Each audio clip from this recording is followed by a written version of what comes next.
And we have breaking news right now. Take a look at that crane. Hundreds of people have had to flee 15 Manhattan high-rises because of the crane you're looking at. That's a live picture of the crane dangling in Midtown Manhattan. A construction crane, that one, has torn apart. It is dangling treacherously over Manhattan, right across from Carnegie Hall. It could fly into and even crush perhaps a Carnegie Hall, perhaps an apartment building. Surrounding streets already look like a war zone. I was on the street just a little while ago as it played out. Check this out. Have you been seeing what's going on with this crane? The wind must have knocked down the entire unit, so it looks like a pretzel, like the wind just tore it apart like a piece of pretzel. They're moving this out because the NYC officer was telling me basically they may just have to let that crane fall. And so what they're doing is they're evacuating buildings in the area. They are afraid that when that crane goes, it could be bouncing off buildings around here. Unbelievable. You get a sense of the winds. Rita Cosby, what is happening? And by the way, this is one of the world's most luxurious high-rise apartments anywhere. That one of the top floors sold for $90 million. One single apartment, $90 million. Rita Cosby, you saw some of this crane, this extraordinary crane incident. What happened? Yeah, and Jane, I'll tell you, it was one of the scariest things. And, here, I'm a veteran reporter.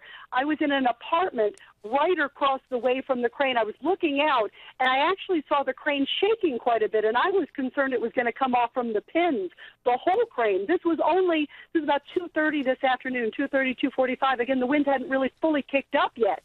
And then suddenly, as I am watching, Jane, right before my eyes, I see the crane toppling, the arm of the crane, which is probably maybe 60, 70 feet long, breaking. Basically, it looked like I thought it was going to fall at that moment, but it literally just toppled over right in front of me. And I was not too far away. I ran out of my apartment because literally in that area, in the area where I was standing at the time, we thought, okay, this might be coming through the window. Ran across, and then suddenly in that apartment building, there was a loudspeaker. It went on immediately and said, evacuate, evacuate, evacuate. Crane has disabled across the street. Then the next thing you know, it was dangling at that point. Let me tell you something. Just a scary scene. If we could see that crane again, it's at least, it looks like 9 stories tall. It's a giant spear. And I got to tell you a personal story. My mom, she has a rent-controlled apartment. She doesn't buy her apartment, but she lives immediately next door, and she has been evacuated. And I've been dealing with that on and off throughout the whole night. She literally looks out the window and sees that building. It's immediately adjacent to her. And I called the people from the building. I said, "What are you doing? She's 96." And they said, "No, people have to leave for their own safety, Rita." Well, that's incredible because I'll tell you, in the building I was in, they demanded we get out. We had firefighters banging on the door, and that's what they did to my mom. That's what should happen with your mom. And Jane, they did that. They left. She had to leave. And that building, by the way, is 1,000 feet tall.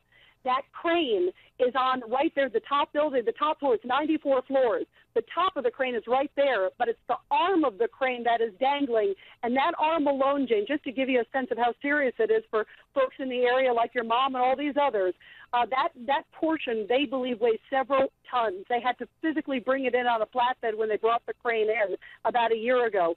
And the firefighters in the building, who are literally rushing, said it is too late to secure it because of the high winds. No construction company nor firefighters. We got to go to a break, but you could see it